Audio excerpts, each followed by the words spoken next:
All right, so today we're going to talk about pericyclic reactions in a little bit of detail. However, we're going to focus exclusively on one type of reaction today. If we have time at the end of the chapter, I may go back and cover some of these other ones.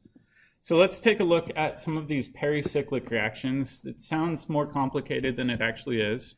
The first one is just called a cycloaddition reaction.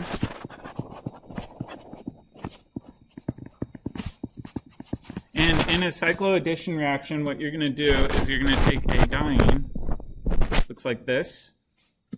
Is that an S-cis or S-trans diene? Cis. And you're going to take a dienophile. That means it wants the diene. So over here we've got our diene. Over here we have our dienophile.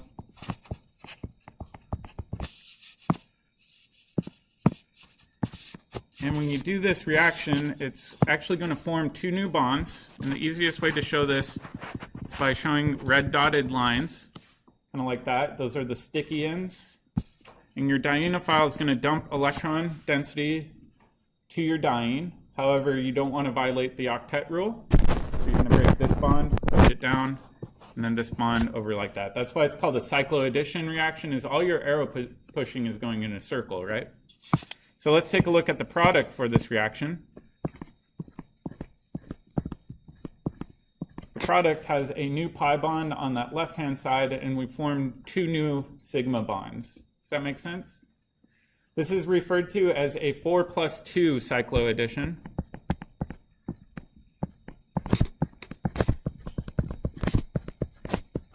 However, there are other cycloaddition reactions, such as 2+2 cycloadditions.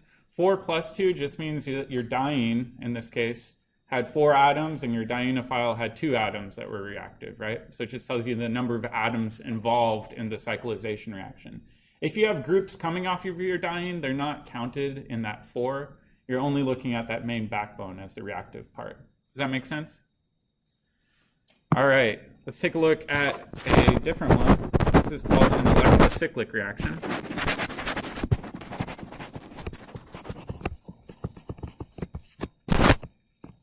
And electrocyclic reactions are a little bit different. You don't have two different compounds. Instead, you just have one compound. And in this case, it's a triene, right? So we've got 3 alkenes there. And just like before, I like to show the sticky ends, kind of where they react with one another. So in this case, we're forming a new bond between those 2 carbons.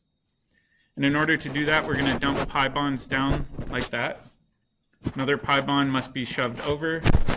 Another pi bond must be shoved over. And if we think about our final product for this electrocyclic reaction, we're forming a new sigma bond. And we're changing the orientation of our remaining pi bonds. So our final product will look like that. Does that make sense with our arrow pushing so far? So electrocyclic reactions are actually a novel way of going from an open chain triene to actually a closed ring system. And these occur pretty regularly. We will talk about this in a bit more detail if we have time. It depends whether or not this is being initiated with light or heat. If you initiate it with light, you get one product. If you initiate it with heat, you get another. It gets pretty complicated, so we'll see if we have enough time or the willpower to go over it. All right. The next one is similar. It's called a sigmatropic rearrangement.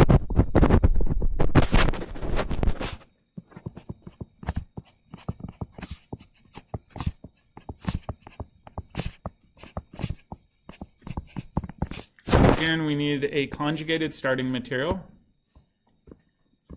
So the conjugated starting material for this one, we'll do this. Oh, sorry, this is non-conjugated. I misread my notes. So this one's a little bit unique.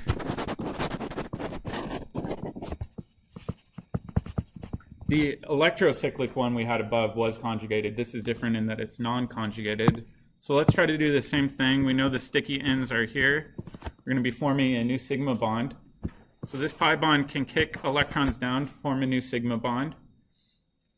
This new one must kick over here. However, if you do this, we're violating the octet rule. This looks weird, but we can actually break a sigma bond and form a double bond right there.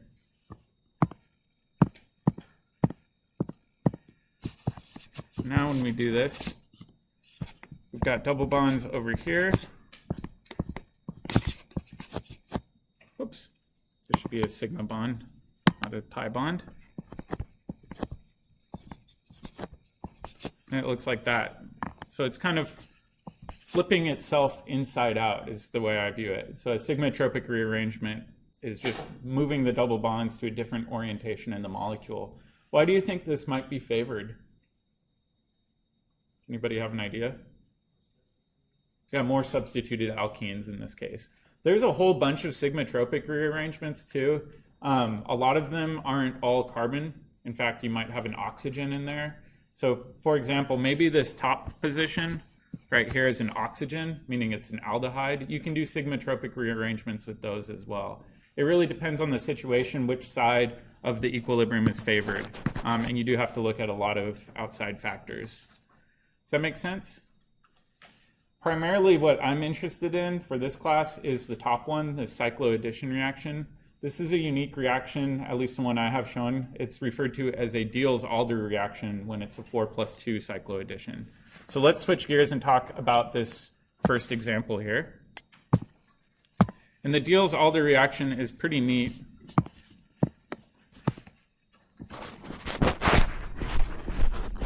Like I said, they all rely on having a diene. And this is going to be an S-cis diene. Why do you think it has to be S-cis and not S-trans? It's more reactive, right? It's less stable. The other thing too is geometry, right? You want both sticky ends of your diene to be facing your dienophile. If they're on opposite sides, geometrically, it's going to be a lot harder for the reaction to occur. So it's both energetics and geometric orientation. Typically, these dienes are going to be very electron-rich, meaning you have some sort of group coming off of them donating electron density in. So maybe a heteroatom with a lone pair. And then, just like I said before, you have to react this with a dienophile. And a dienophile is just something that has pi bond character. It can be a double bond or a triple bond. It doesn't really matter. And typically, these are electron poor. So I'll just write EWG for electron withdrawing group.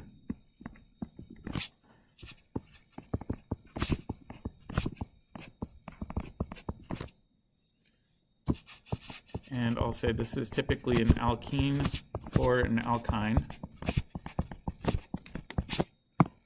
And these are usually electron poor. Oops. All right, and just like before, we said identify the sticky ends. It's going to be that terminal carbon on your diene reacting, and it's going to steal an electron pair from your pi bond in your dienophile. This is going to clamp down, and this will donate electrons back in.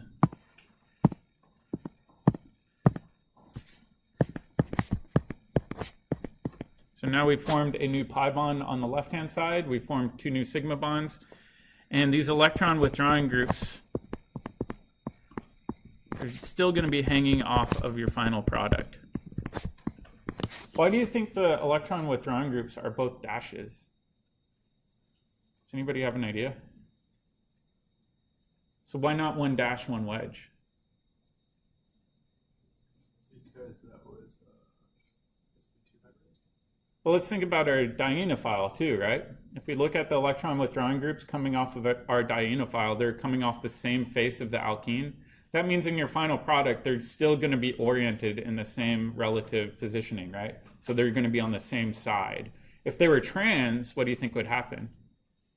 One of the EWG groups is going to be pointed trans to each other. Yeah, so if we had trans electron withdrawing groups, we'd get one as a wedge and the other one as a dash. So you do have to watch out for that with these. Let's see if I can pull up this video too. It kind of shows the overall layout of this reaction.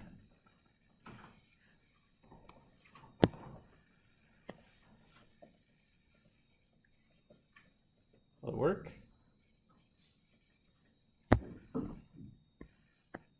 So it shows your diene kind of coming in underneath. I almost think of it like an alien abduction. It forms two new sigma bonds. And it's going through this boat conformation, but all of the groups keep their same relative positioning. I know that's not the greatest video. I'll see if I can post a better one later online. But the key takeaway with this is you're forming 2 new sigma bonds, meaning 2 new covalent bonds. We've never seen a reaction where you can form 2 new carbon-carbon bonds at the exact same time. This was an incredibly powerful reaction when it was developed, both because it avoided the use of Grignard reagents, which are really harsh. It allowed you to make rings, which are essential in things like steroids and natural products. It was easy to do, and you could control the stereochemistry of it. So all of these things made this an incredibly powerful tool for organic chemists. So let's take a look at some example reactions.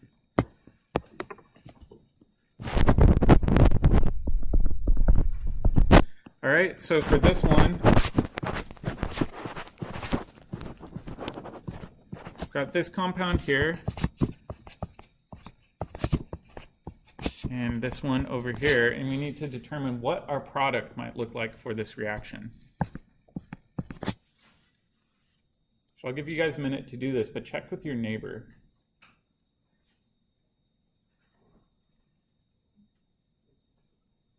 Give me a thumbs up if you think you got this one. All right, so let's check this one. We know that this left-hand compound must be our diene, right? It's got 2 double bonds in it. They're conjugated.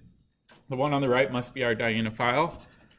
So we know the sticky ends must be between the 2.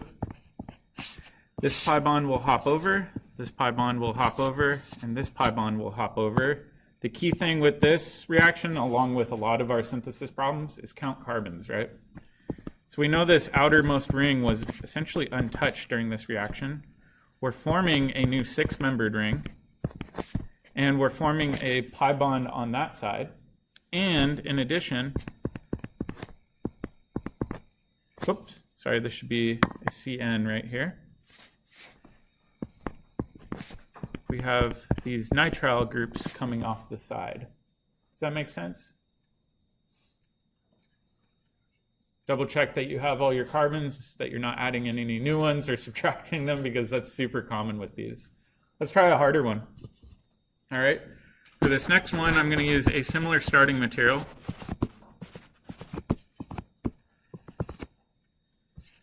And this time I'm going to use the same dienophile. And we'll do this reaction.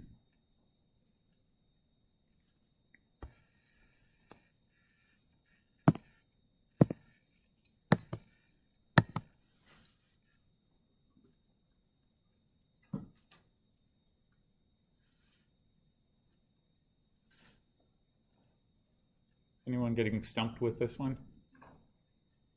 Anybody see a problem with this one? The diene is trans. If you notice the top one, this was an S-cis diene. Down here, you notice this double bond right in the middle, or sorry, that single bond. The double bonds coming off of it are trans to one another. So this would be an S-trans diene.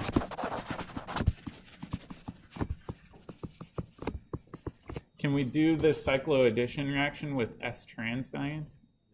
No, you cannot. So this is a trick question, meaning no reaction. You can't get this to work if you have an S-trans diene. You have to have an S-cis diene. We know if you've got it in an open chain form, you can rotate it a little bit. It requires some energy, but it can occur. However, in this specific example, you don't have the ability to rotate it into an S-cis conformation. It's locked into an S-trans conformation, so this just won't do anything. All right, let's try an even weirder one. All right, for this one, I'm going to start out with this diene, and I'm going to react it with this alkyne.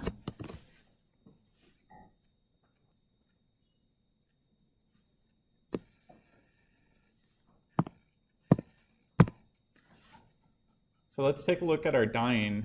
Is it S-cis or S-trans? S-trans. All right. However, does it have the ability to rotate into an S-cis conformation? Yeah, sigma Yeah, in fact, we said it's 15 kcals per mole. Redo this. 15 kcal per mole. Energetic barrier on average. And if we do this, now all of a sudden we can push it into this higher energy S-trans conformation.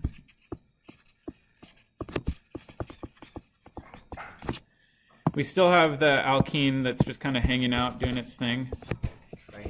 Oops, sorry, this should be S-cis. Excuse me. Guys, keep me honest. All right, we still have this alkyne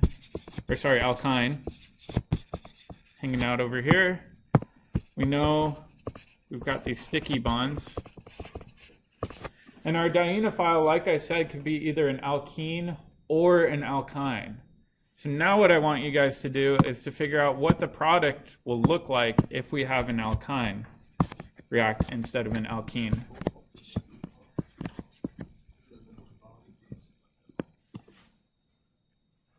One bond, and the other bond, and I want the balance. Check with your neighbor and see if you agree.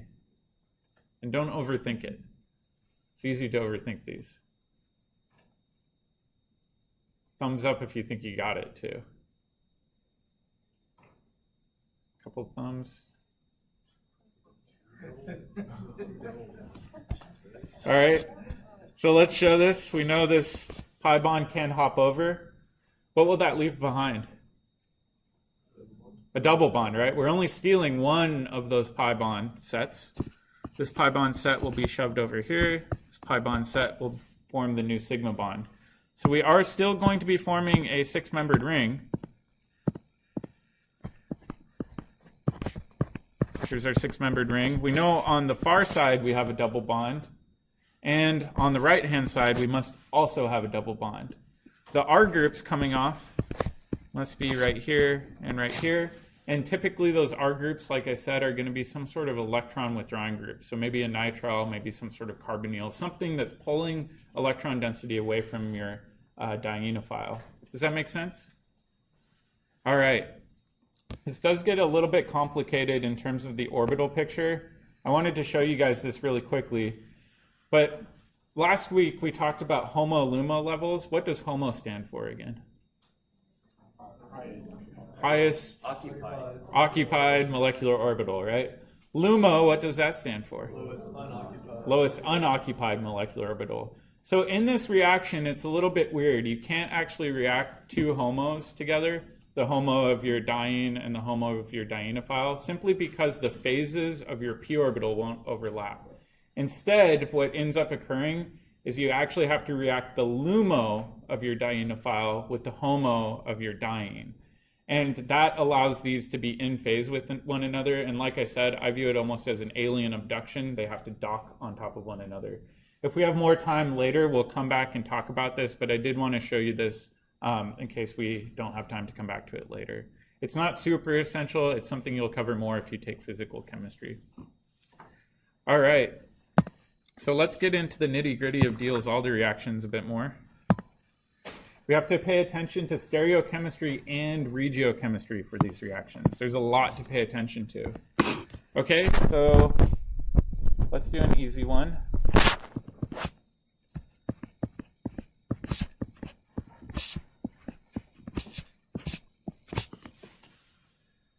Here's our diene. It's S-cis or trans? S-cis, so it's good to go. We've got a dienophile with strong electron withdrawing groups off of them. So it looks good to go. Again, what we can do is we can say, all right, sticky ends attached together. Looks similar. Pull this one over, and that one over. Do our full cycloaddition reaction.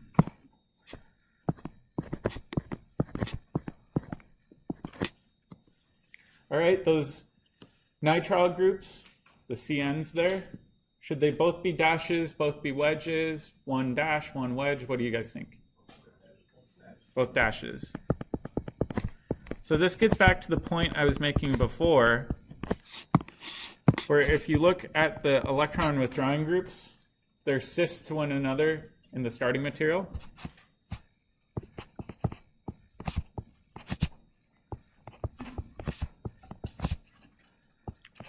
meaning they're on the same side. Whoop. And over here, the same thing is true.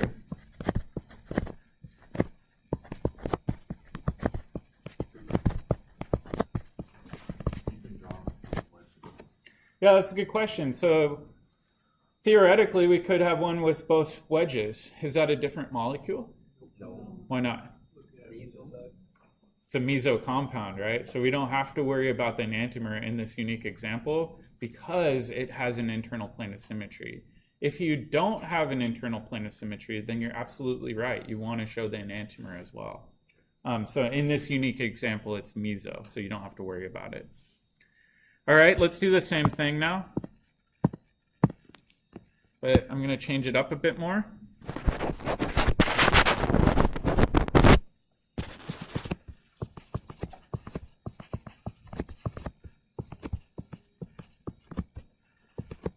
Now it looks more complicated. And we need to figure out what our product will look like in this case.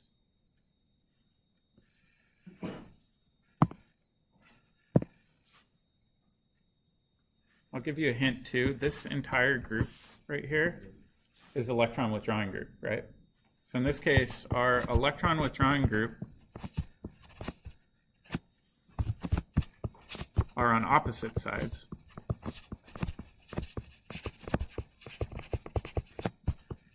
All right, so let's see if we can predict what our product will look like if we've got electron withdrawing groups on the opposite sides. All right, so let's check this now. We know we've got the sticky end of our diene. The dienophile in this case is really those central two carbons. The ketones that I have shown are just our electron withdrawing group placeholders. So it's a little cramped here, but you get the idea. This pi bond will hop over, hop over, hop over. So we are forming a new 6-membered ring. We have a double bond over here. All right, and then we must have over here a ketone coming off the top carbon and a ketone coming off the bottom carbon. All right, what are their orientations going to be? One wedge and one dash. All right, so let me clean this up. So one must look like that. The other one must look like that. So in this example, they're now on opposite sides.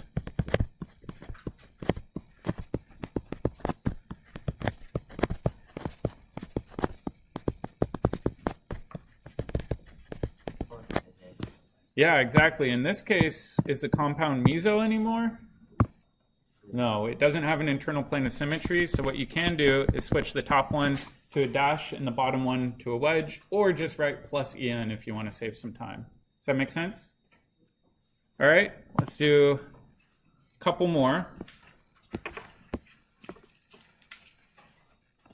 This one's going to get more complicated.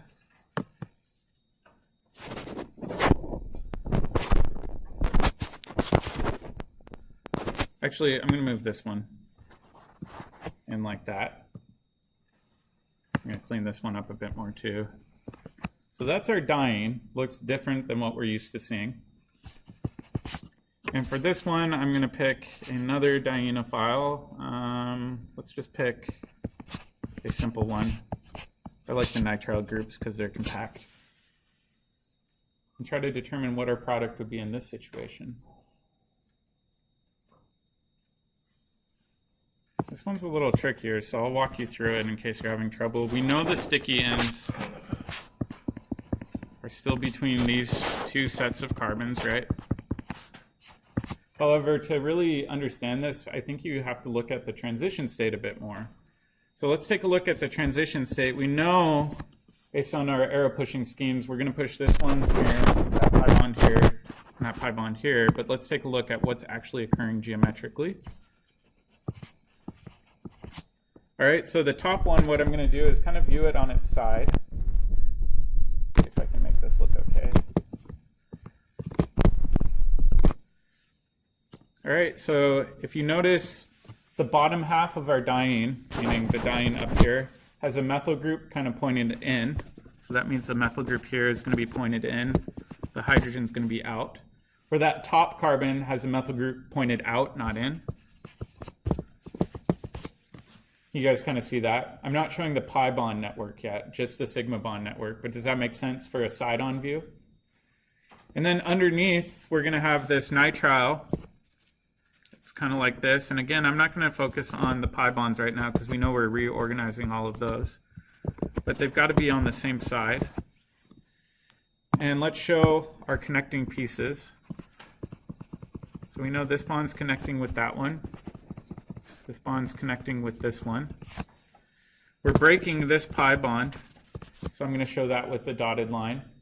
We're breaking the two pi bonds from our diene, forming a pi bond here, and breaking this pi bond. So can you guys kind of see that docking interaction with the side-on view? It's a little bit tricky to see. I'm going to show this as our transition state. And in order to do that, we have to show that double dagger. And then what we're going to do is show the final structure. When we do this, it almost looks like a boat conformation. So if you remember back to cyclohexanes, boats are kind of similar to chair conformations, but they have kind of a puckered roof effect. So now that carbon on the far left-hand side has a carbon-carbon double bond right there, right? The nitrile groups, in this case, are going to be sticking straight down because they docked underneath. And then these hydrogens over here must be kind of sticking out and away. They're the hydrogens also coming off of that alkene. Does that make sense so far? And do you notice in this case how both nitriles are on the same face? They're not opposite of one another. All right, and now for the carbon on the backmost roof, meaning the one on the top, if we think about it, it's still going to be pointed out and away from the ring. And so we've got two groups, one sticking up, kind of straight up and down, and one sticking out and away. So this would be our methyl group, and our hydrogen would be sticking up. So that methyl group's still going to be sticking out and away. However, on the other carbon, we would have a methyl group kind of closer to the inside of the ring, and then the hydrogen sticking out and away. So this does look pretty dang complicated all of a sudden. But the easiest thing to do is to draw that and then convert this to the 2D bond line structure. Okay, so if we convert this to the 2D bond line structure, we've got the six-membered ring. Got a double bond right here. We've got both nitriles as dashes off that side, right? That part makes sense so far. One methyl group, meaning this one off the top, will that be a wedge or a dash if you're looking down on it? A dash. So we could show this as a dash, and we could show this one as a wedge because now it's closer to our eye on that bottom one. So kind of going back to that same concept that we saw with cyclohexanes, however, this transition state looks a little bit funny. So if you do have a group sticking in and one pointed out, they're now going to be opposite faces of one another, and that's for the diene exclusively. Does that make sense? A little bit complicated. Do you guys want to try another one of those? Yeah. Okay, let's try a harder one. Yep, the inside-facing ones essentially get pushed straight up. That's another good way of viewing it. In fact, that's a good lead-in for my next problem. It's like I planted that with Cody. All right, let's do this one. I don't like this drawing. I'm going to keep the same drawing. I'm getting used to this new pen. I don't really care for it. So we've got cyclopentadiene. Still a diene. Is it S-cis or S-trans? S-cis, so this is good to go. And let's do kind of a funky looking one.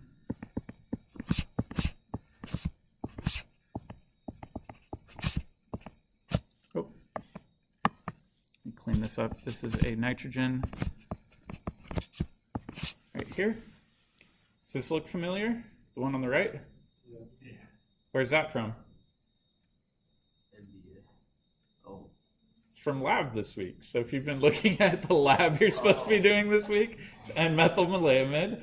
All right, that's a good dienophile because it's got electron withdrawing groups on it. Okay, so now let's do the same thing.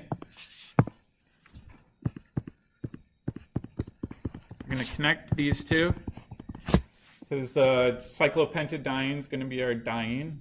The N-methylmaleimide is going to be our dienophile. Same thing. Pull this one over. This one over. This one over. And now we need to look at what our product will look like.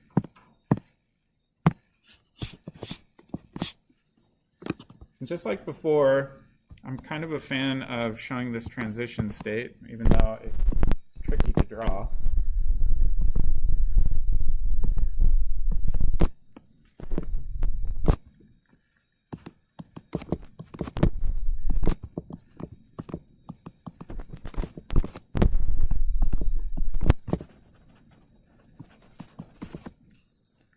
Let's see if I can clean this up a bit more. So we've got this docking interaction. And I'll talk about this docking interaction in a little bit more detail, but you can imagine one carbon's attacking there, the other carbon's attacking there, breaking these bonds.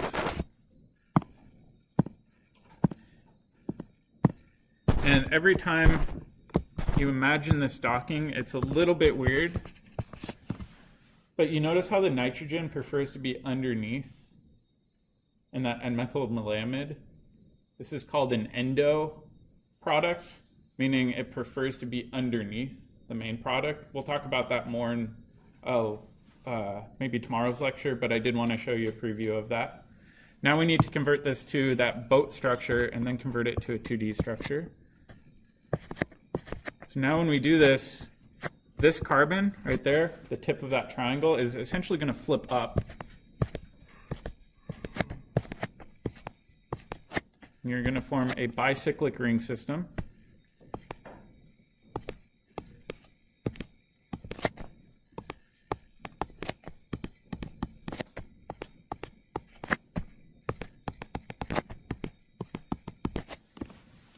And this is our endo product, and we formed a new double bond right there. Essentially what endo means, in terms of the IUPAC definition, is this portion of the group, so your electron withdrawing group, prefers to be closer to your longest bridgehead.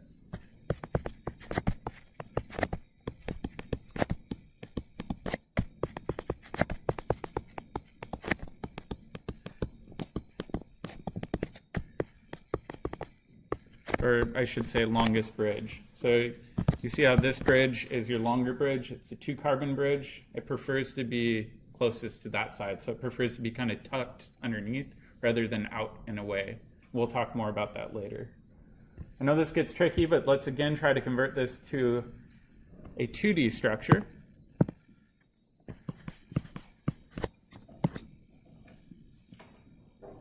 So again, we're forming a 6-membered ring.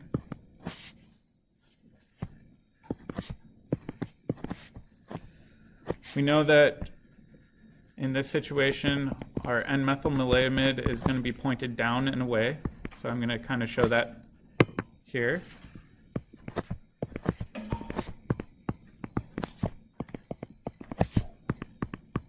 We know we've got a double bond right there.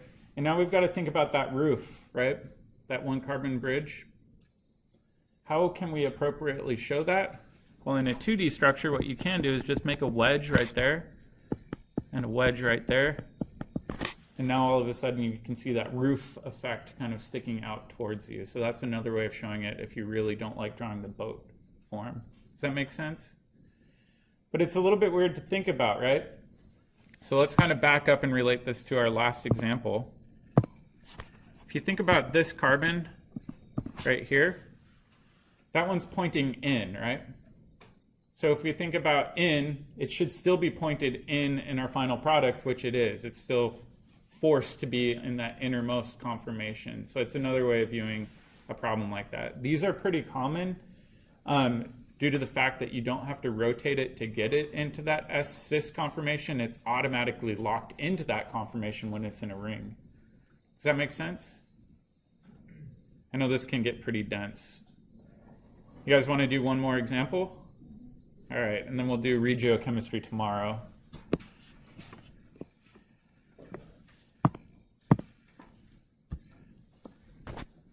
Let's do one more example. Again, I'm going to choose a cyclic ring system. Do cyclopentadiene. This time, I'll do this. Does anybody remember what CHO stands for? Chew? It's a code for the alkyne sneezing. No, CHO, if you're forgetting, is basically code for an aldehyde. It's just shorthand for an aldehyde. So this one has an aldehyde coming off of both sides. So let's try to draw the DielsAlder product for this one. And you don't need to do the full boat conformation. You can go with the simple one. Just like before, we know we're going to connect these two pieces together and these two pieces together. I'm going to steal one of these pi bonds, dump this pi bond over, and this pi bond over.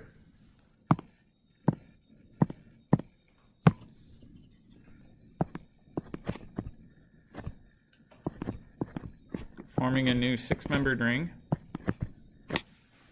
We're going to have a roof, right? Just like the last one. And the roof, in this case, is going to have a carbon kind of somewhere hovering over the top of this ring, right? So we can show this using a wedge and a wedge here.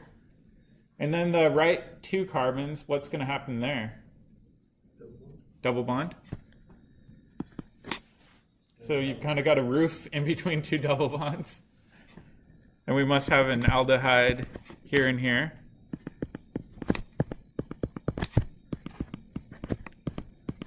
This is something I see that students often do, is instead of showing those as a single bond, they show it like this. They say, well, they should be on the same side, right?